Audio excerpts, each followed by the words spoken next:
We are about to jump into a topic that gets personal, in part because it touches upon the very thing that makes us who we are. So I'm delighted to invite Fyodor Urnov to the stage to lead a discussion about the human genome and understanding how we can actually manipulate genes in service of therapeutics for people with all kinds of disorders. Fyodor is a professor of genomics and molecular therapeutics at UC Berkeley. He's the scientific director of the Innovative Genome Institute there. He was among the early pioneers in the field of therapeutic genome editing, and he was among the key people in the first team to ever lead human trials for the technology. So please join me in welcoming Fyodor to the stage.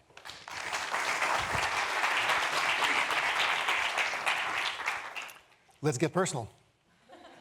This is my paternal great-grandmother, Marie Frankel. She died at 38 of ovarian cancer.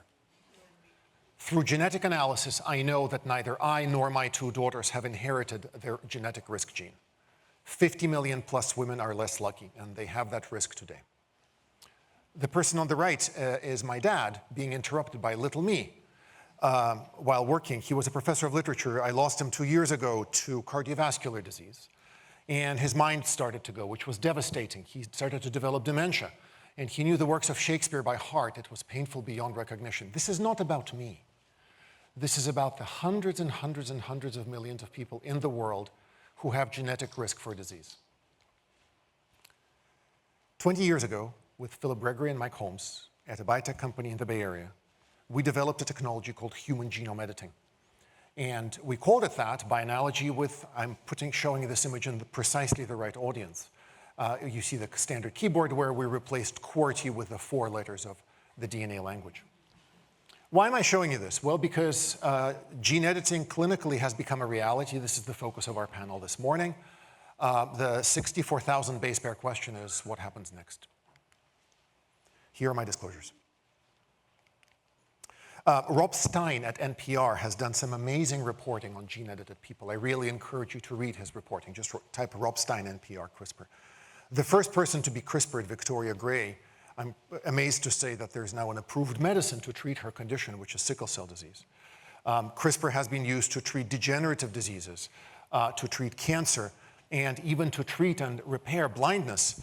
But tragically, this last program for blindness was dropped by the for-profit sponsor because there are only 300 patients in the United States with this disease. And a major focus of my speaking with you today and our panel later is what do we do about the fact that we have a technology to cure blindness, but it's not commercially viable because each patient presents with a distinct genetic defect. I joined Jennifer Doudna, and if you don't know who she is, you can buy a book by Walter Isaacson about her right across the door.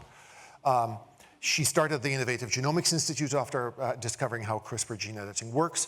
The vision of the Institute that CRISPR solutions will be available to anyone. And speaking about precisely that, about #health justice, will be the focus of my presentation this morning. Let me tell you about CRISPR. It's amazing, it really is. It's a remarkable molecule. So first of all, I'm going to insult the intelligence of about half the room, but I will respect the DNA. Been there, done that. That's 12 base pairs. That's 0.1% of the human genome in naked form. Human DNA is a meter long, 6.6 times 10 to the 9th. If you read a letter a second, it'll take you a century to read the whole thing. But a single genetic change, such as what killed Marie Frankel, my paternal great-grandmother, will cause devastating disease. There are 6,000 genetic diseases caused by single typos, and about 350 million people living with these diseases worldwide. What is CRISPR? It is surreal to me, but this analogy is precise. CRISPR is a mouse. And these are the first 2 mice at the Computer Science Museum in the Bay Area. It amazes me that CRISPR itself kind of looks like a mouse. What does CRISPR do? You click with it, literally click with it on the section of text you want to repair. And that click can be fixed using several biological pathways. Please come to UC Berkeley or Penn or Harvard, where yours truly or Kiran or Mandana are teaching. Take a class about that. I will skip 35 years of work and 20 volumes of literature to explain that that click activates the gene of interest to be repaired in the way we wish it to repair it.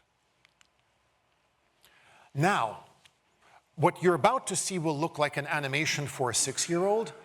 This is my central point. CRISPR can be explained to a 6-year-old. In fact, I have explained CRISPR to a 6-year-old.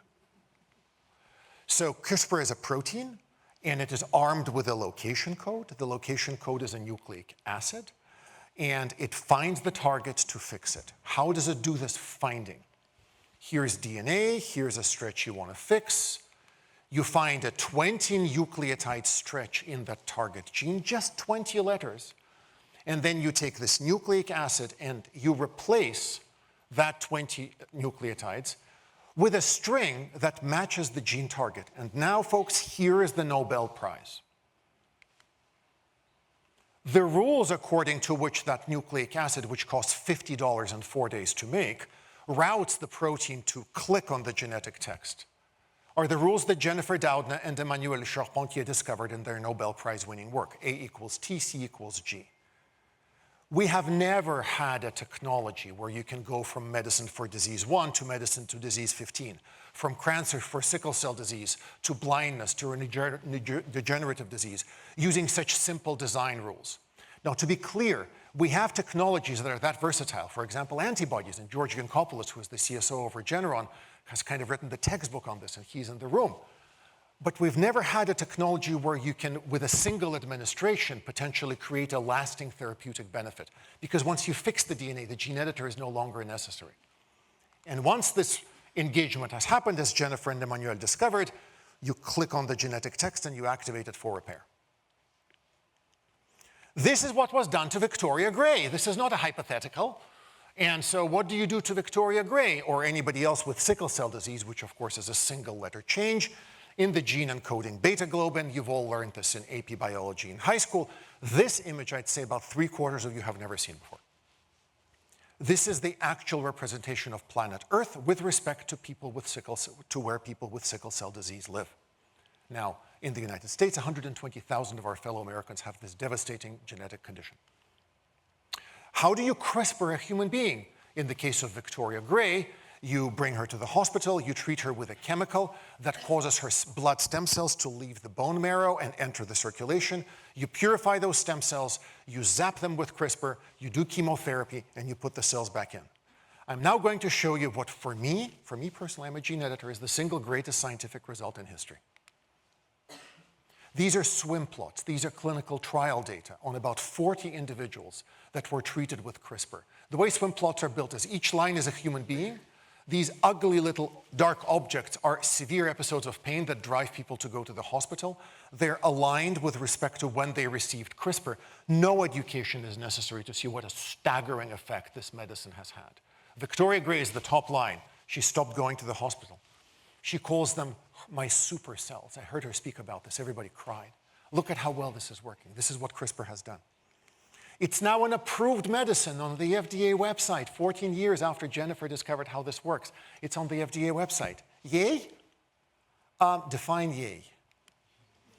So I wrote an op-ed about this in the New York Times in which I said, well, the problem is that the majority of people who should be benefiting from CRISPR will never do so under the current system, and we have to build a world with CRISPR for all. Not being Debbie Downer, I'm being Debbie Truthful. Read the reporting on the devastation in the for-profit sector where they can't figure out how to commercialize genetic therapies for these so-called N of 1, N of rare genetic diseases. Read the story of these children at UCLA who have to be treated on a compassionate exemption because the for-profit entity dropped the clinical program. I told you about the cure for blindness. Well, this kid got treated in one eye, and there is the heartbreaking interview with him saying that he wants to be treated in the other eye. That's not going to happen. The company dropped the program. Why? Because there are only 300 patients with it. This is unacceptable. This is where we come in. So the Innovative Genomics Institute joined forces with a Fortune 50 company called Danaher. Most of you have never heard of it. That's their goal. They are basically like a universal supermarket for everything we need to build a CRISPR cure. So they're the suppliers of the bits and pieces. Why did we team up? I'll give you one clinical story, and then I will bring my distinguished panelists to speak with you. Michelle Hermiston, a physician at UCSF, told me about her patient. 26-month-old boy, previously healthy, develops a runny nose. Wow, oh wow, a 26-month-old with a runny nose, alert the media. Unfortunately, he starts seizing. They diagnose him with a genetic condition. stabilize him. The patient improves. 42 days after his initial presentation, previously healthy 26-month-old boy, his parents rush him back to the ER, and despite the best efforts, he dies. This is what genetic disease does. And we can CRISPR the kid. I looked at his mutation. We could have fixed it. We could have fixed it, but the problem is under the current system. End to end, it's a 3-year, $8 million process under the current regulatory climate. Thank you, Dario Villani, for offering this amazing quote, which perfectly describes the worldview that Aristotle expressed in Ethics. A degree of precaution incommensurate with the problem at hand is not just wrong, it's unethical. Thank you. I agree. So we're building a platform process where we redo everything. It's a bit like making pizza. The only thing you do is change a topping. The analogy is precise. We don't have to rebuild the dough, the sauce, the cheese, the oven. We just change a topping, and the topping is this patient-specific 20 nucleotide stretch. That's what we're doing. What's the goal? The goal is ultimately from California to the New York Island to build a center, a constellation of centers of CRISPR excellence. That's the goal for these diseases. Finally, and with that I'm bringing out Manda and Kiran. Gene-edited people are here, I said to you a little while ago. Now what? So now this. We have one approved medicine, there's Victoria Gray, and the for-profit sector is in a slump and the nonprofits are rising. Realistic prediction 5 years from now. There will be maybe 5 or 6 CRISPR medicines approved, but we need a CRISPR on-demand platform to treat children like these. And I'm really hopeful, and Kiran and Manda will speak to this, we will begin trials for, quote, common disease. 10 years from now, these are my 2 daughters, Phoebe and Nastasia. Not only, I hope, will there be CRISPR of standard of medicine for genetic diseases, I strongly suspect that my cardiovascular and dementia disease risk got passed on to them. And along with 300 million other people on planet Earth, I suspect they would be interested, potentially, in being genetically vaccinated against those. That's the world I dream of. And I'm not alone. My distinguished panelists, Kiran Musunuru of Penn Medicine and Manda Arbab of Harvard Medical School in Boston Children's, are, well, the best gene editors in the world. And they are doing active non-clinical and early-stage clinical development for this amazing technology for metabolic and brain disease, respectively. And it's a delight to have them join me on stage so that they can tell you whether I made all of this up or not. Kiran, Manda?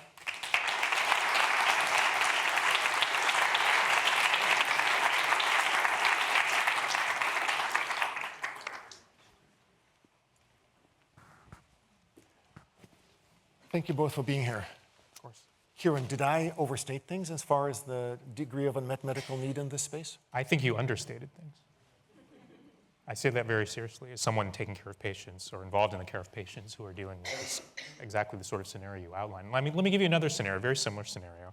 I work on a different set of diseases than what Fyodor mentioned. I focus on the liver, and I focus on what are known as inborn errors of metabolism or metabolic diseases. These typically are enzyme deficiencies that handle different metabolites in the body, and if one of them is out of whack, then metabolites are not at their proper levels, and that can cause devastating consequences. So I've been particularly interested in one set of diseases called urea cycle disorders.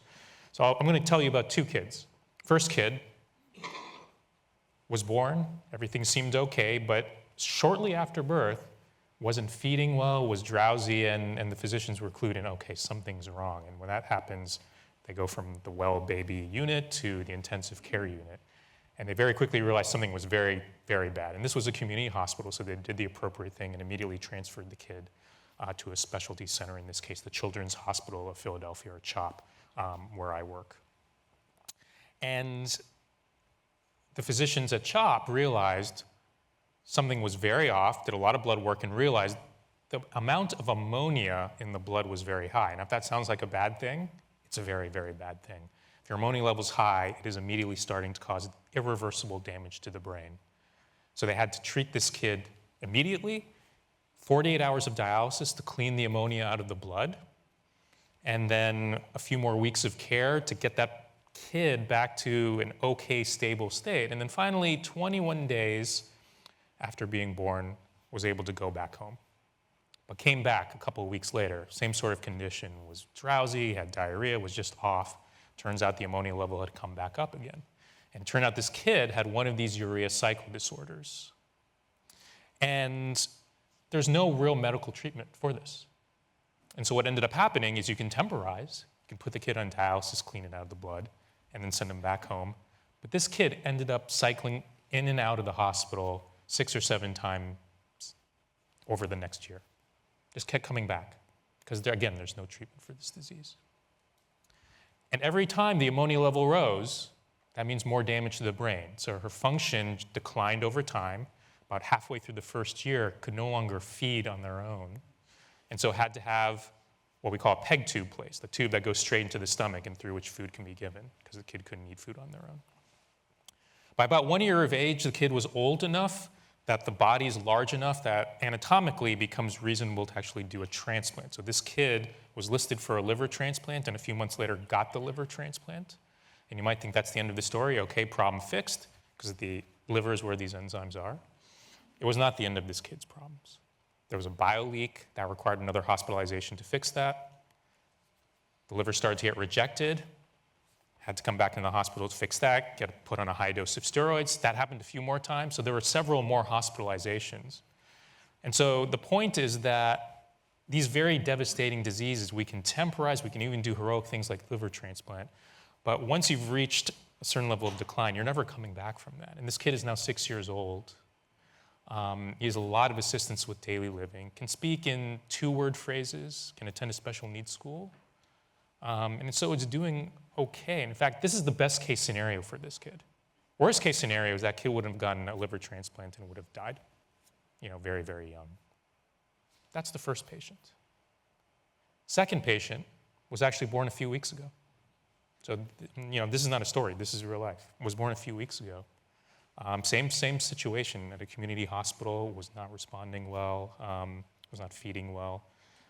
Realized something was wrong, transferred them to CHOP, Children's Hospital, Philadelphia. Turned out to have the same urea cycle disorder as that first kid I told you about. Ammonia levels really high. Got treated. Is sicker. That kid's not leaving the hospital until a year from now, when hopefully they might be able to get a transplant. And if they don't get the transplant, they'll just decline, and eventually pass away. That's what we're dealing with. Now, what if you could make a personalized gene editing therapy for that kid within a few months, as Fyodor outlined, have a regulatory framework that not only accepts that but welcomes that, and be able to give that drug tailored to this kid's disease, a particular mutation in a gene that's causing an enzyme to be defective? What if you could fix that inside the body? Make the drug, do an IV infusion, have it go to the liver, and fix the body from within, and do that a few months after birth. You could prevent this kid who is alive right now, just a few weeks old. If we could get this done in the next few months, 6 months, even 8 months, if we could actually do that, it would be utterly transformative for the kid.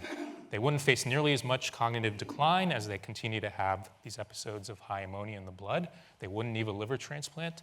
They would have a pretty reasonable life. So the goal is to be able to do this, to avoid the kid going down the path of that first patient, to avoid it ending up in a much worse situation where the kid passes away very young.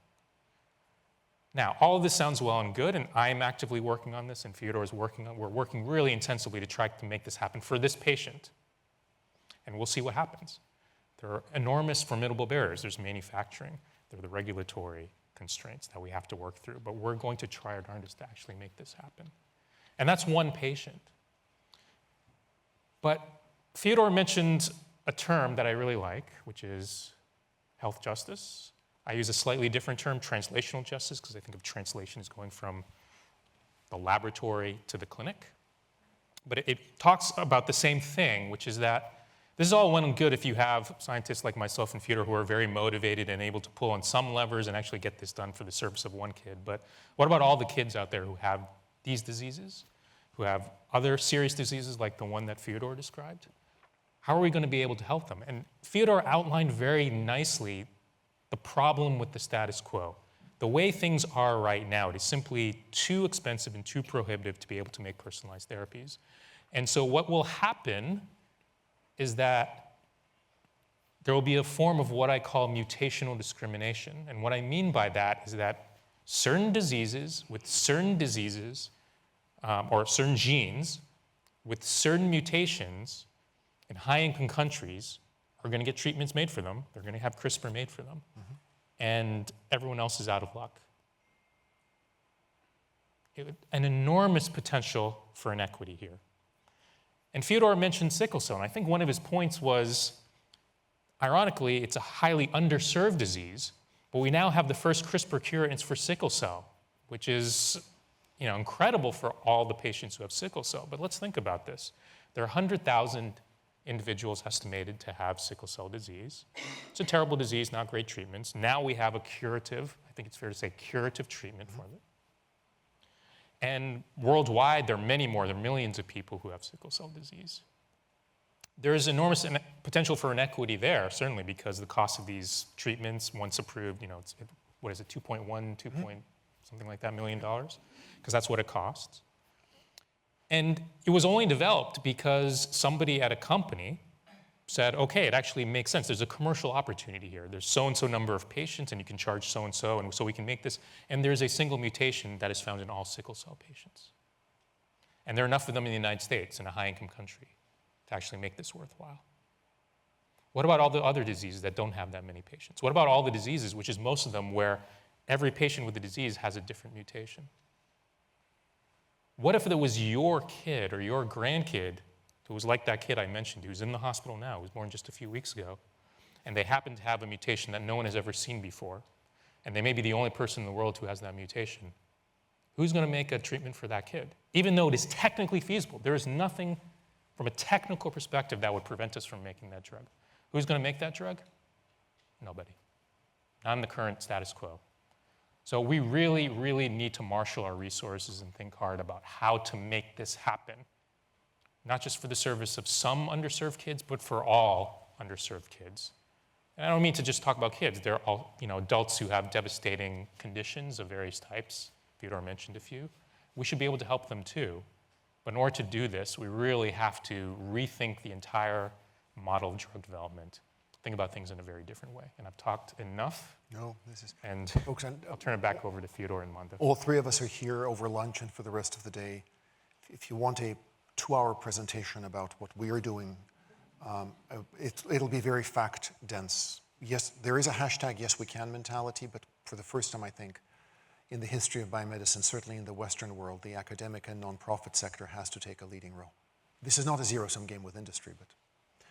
So, Manda, I'm glad you're here because I closed the talk on showing my dad, who, literally knew the works of Shakespeare by heart, and he developed dementia. It was devastating.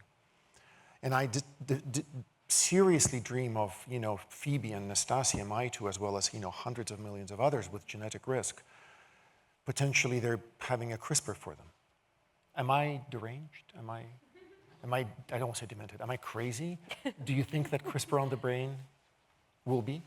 I think it will, and it's something that we're actively working toward currently. And you bring up an excellent point, and going after N of 1 for individual mutations is certainly one way of addressing the problem. And certainly in neurological targets, for now, that is what we're focused on, is single gene disorders, mostly because there's a lot of complexity, but also some simplicities to, for example, targeting the liver or being able to do ex vivo applications, which is that you can target the tissue of interest very effectively and in what we consider to be a relatively safe manner. But targeting the brain and the central nervous system, you have to target in the human being with methods that are, not yet considered very safe. Something we're working toward improving. But also because we actually don't know a lot of times exactly which cells we're trying to target in the first place, because the brain is very complex and we don't have great ways of studying it in humans. You can't easily biopsy it. We also don't have very great ways of studying it in animal models because, it's hard enough to determine that a human has dementia. So, how many times does a mouse need to lose its toys before you decide that it's demented? But these are ultimately problems that we do think will be solved. And so what we're working toward is, assuming that we can do these things, and we can for certain targets, then how do we actually approach this problem with CRISPR? And so initially we are going after monogenic disorders, so ones where there's a very clear-cut single gene with complete or very high penetrance to cause that disease, where we can restore a given genetic mutation to correct that. But ultimately, the overwhelming majority of diseases in general, and certainly neurological diseases, are multifactorial and very least polygenic, where a lot of the times any individual genetic mutation might only contribute very minorly to actual onset of the disease, which makes it very difficult for us to even know what target we'd want to go after. And so understanding even target selection is, I'd say, probably the biggest barrier to being able to, in the future, implement this properly. And even for cases where, you would know, good cases for N of 1, where you would know there is, this person's individual mutation that is causal, those could be ones to go after. But I think what is perhaps a more interesting direction to take as well, that has another opportunity to treat large swaths of the population, is to be able to go after compensatory changes. So PCSK9, which is a target that Kiran has worked very heavily toward, is a great example of this, where a mutation to a single gene that all of us carry could improve all of our health and prevent us basically ever from getting heart disease. Similarly, very recently, a compensatory mutation to a different gene, relin, has been found that could protect us potentially all from dementia, which would be an amazing thing to try to go after. But the discovery of these sorts of targets is very complicated, and right now is mostly sort of incidental findings, where you have to find one individual who, against all odds thrown against them, is somehow resistant to a disease, which is not really a scalable method of discovery. And so ultimately, I think what we want to work toward as a field is sort of that area of focus, considering CRISPR to essentially be a solved way of addressing them, is how do we find the right targets, which is going to take a lot of genomics data and sophisticated interpretation of that data to be able to find such things. So you're naturally leading into what I was going to bring up next, which is the Venn diagram of computation and healthcare with CRISPR as the... Kiran, I mentioned this to you as I'm not being nice. This is true. I teach Kiran's papers to my undergrads and grad students at UC Berkeley. And can you speak a little bit about the role of genomic analysis in finding what to go after, and why you then chose to start this company called Verve, and why Verve did Therapeutics, yeah. That's right. And Manda, just to give you a heads up, I'd love to ask you the same question. Like, tell us, let's say you're sitting inside of IBM, which has a quantum computer which can do impossible things. Possibly. What would you do with that superpower if you just, could walk up to Dario and say, give me all of this and I'm going to solve human health? What would you do? But Kiran, you first. How has genetics inspired your gene editing in the clinic? Oh, I could talk all day about this. So you might have gotten the impression from that whole spiel I just gave you that I'm a pediatrician who takes care of very sick kids. That's actually not true. I'm actually an adult cardiologist. I take care of old people who have heart attacks and heart rhythm problems and heart failure, right? So it's actually the opposite side of the spectrum, if anything. But there is a commonality, and I'll illustrate how that came about. I spent the early part of my career really intent on figuring out ways to protect against heart disease. The biggest unsolved problem in modern medicine. It is the leading cause of death worldwide, bar none. Everyone obsessed, maybe is still obsessing about the global pandemic, SARS-CoV-2, COVID-19, that's been going on for more than 4 years now. It's been estimated to be about 7-8 million deaths officially and probably more unofficially. Over that same time period, guess how many people have died of cardiovascular disease worldwide? Multiply that number by 10. But nobody talks about it. It is the leading cause of death worldwide, even in the poorest countries on earth. It is the preeminent global health threat of the 21st century. Just looking out at this audience, not assuming anything about your medical histories, just playing the odds, out of the men in this room, over your lifetimes, guess how many of you are going to have at least one heart attack under the status quo? Flip a coin, 1 out of 2 of you. Women, 1 out of 3. You have a little bit more protection against cardiovascular disease, but not much more. I think you've woken the audience up. Yeah. So the stakes are very high. And so it's not that many intelligent people haven't worked for many decades to try to tackle this. It's just an immensely hard problem, arguably the biggest problem in modern medicine. And so the tack I took starting about 15 years ago was to apply what at the time were these cutting-edge new techniques in human genetics empowered by the sequencing of the human genome. We're talking about the the mid-knots, I guess we would say, or mid to late knots. And using these genetic techniques to identify factors in those fortunate people who seem to be entirely resistant to heart disease. You can kind of think of them as genetic superheroes or people who won the genetic lottery or whatnot. And studying these individuals and figuring out what is protecting them. And we found a variety of genes. And the most exciting one is a gene that Mandana mentioned called PCSK9, without getting into like a whole slew of letters and numbers and what's going on there. Basically, it turns out to be a cholesterol gene. It's made in the liver, and its job is actually to keep cholesterol levels higher. And there can be an interesting discussion about why we have such a gene, but we do, and that's just the reality of life. And it turns out there are people walking around who have this gene turned off, and they're entirely healthy and have no liability whatsoever from having this gene turned off. Those are your genetic superheroes. And that's an important insight, because if there's no liability to having this off, and it's all upside, these people turn out to be protected, up to something like 88% protected against heart disease. Why wouldn't all of us not want that in our genomes, right? So the question is, okay, so how do we go about doing that? Well, 15 years ago, I didn't have an answer. But 10 years ago, with CRISPR, it started to become clear how you could do about doing that. You could do gene editing. And the idea is to use CRISPR, put it into the liver, turn off these cholesterol genes like PCSK9. Think of it like taking a statin every day for the rest of your life, day in, day out, forever. But instead, getting a single CRISPR treatment, doing the same thing, but turning off that cholesterol gene permanently, so you never have to think about it again.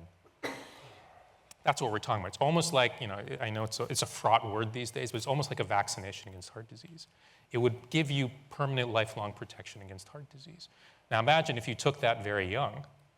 Now you're talking about the entirety of a person's life. Now imagine if you deployed that widely across an entire population and got enough people to take it. It would push off heart attacks and stroke by decades. You may still die of a heart attack, but it won't be till you're 100 rather than dying of one when you're 60 or 70. It would push off heart attacks and strokes by decades. And because we are talking about the world's leading cause of death, it would improve life expectancy. That's what we're talking about. Those are the stakes we're talking about. And it's relevant to everyone because, as I just told you, 1 in 2 men, 1 in 3 women are going to get heart attacks, and all of us are at risk. So this should speak very personally to every single one of us in the room. And this is not science fiction. This has been done. So as Fyodor mentioned, I co-founded a company called Verve Therapeutics. I should also, I suppose, note that as a disclosure. I have equity and et cetera, in the company, and a paid consultant to the company. But it was based in part on work I did in the early part of my career.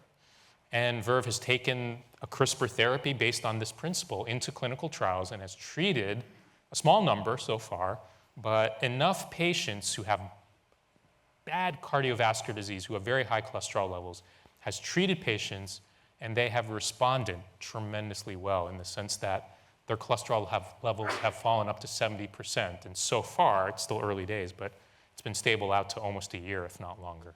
It really looks like it's going to be one and done. You get this treatment, and you're done, and you're protected against heart disease. Now, how many of you would want that? Okay.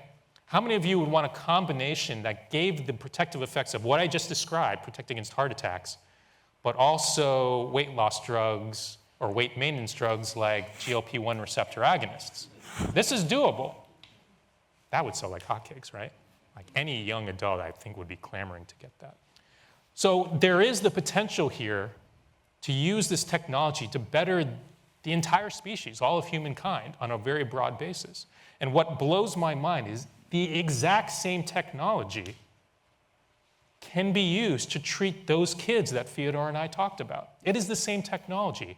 You are just pointing the mouse to a different place in the genome. Instead of turning off a cholesterol gene, you are fixing a broken gene that normally makes an enzyme that's important for metabolism.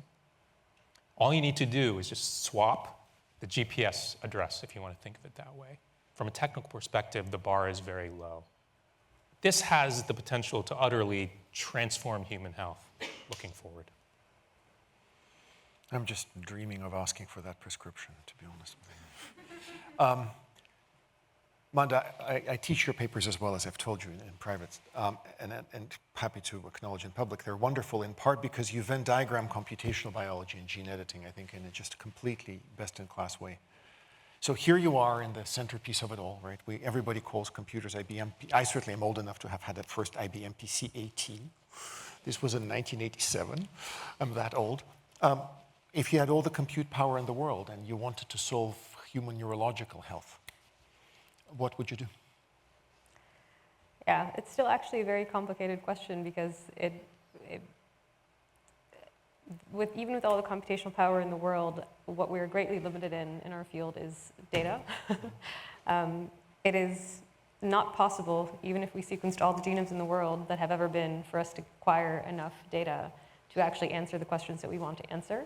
And so the only way to really get to that information is to very thoughtfully design experimental systems that will generate that diversity of data that will be able to at least inform models. And so that is sort of what we work on in the lab is, for example, some of the models that we have built using AI are to predict for the outcomes you could have from DNA repair after cutting with Cas9, which is a very straightforward thing. You're just making one break in the exact location, you know exactly where that is. And there are any number of potential outcomes that you could get from that. And to generate all the data necessary to actually inform a model appropriately, you'd have to have 10 to the 20th different experimental iterations, which for computationalists might not sound like much, but it's orders of magnitude beyond anything we could dream to do in biology.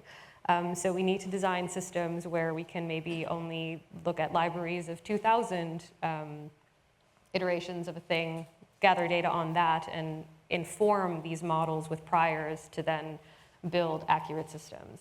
When it comes to human genetics data, it is endlessly more complex than that because we have 3 billion bases, each of which could be mutated at any position, any person, and it's never just one mutation that you always have very many, and so doing the combinatorics of how each of those contributes to a certain function is just simply an impossible task we will never get to. And that's why actually the discovery of these sorts of genes that we have found, like PCSK9 or Relan for dementia, are incidental findings that are basically found in rare individuals in consanguineous communities where pretty much everyone is, not quite, but a very similar genetic clone essentially to one another, where you have a person with one mutation, and now you can actually study the impact of that one mutation. If you're lucky enough that that one person has something very distinct, like never getting a heart attack and having floor-level LDLs, or not getting dementia while everyone in their community does, then you can find these findings. But that's not a scalable solution to this problem. So what we really want to do is think of what are our most important questions, outstanding questions to address, such as things as heart disease and dementia that, ultimately, if we're lucky enough to live long enough, are very likely to affect us all in one way or another. And then, build models to predict outcomes of any genetic variation there. One very exciting thing, I think, that has come out of computation that has served biology, kind of, I think, that none of us really saw coming, is a better computational understanding of protein folding.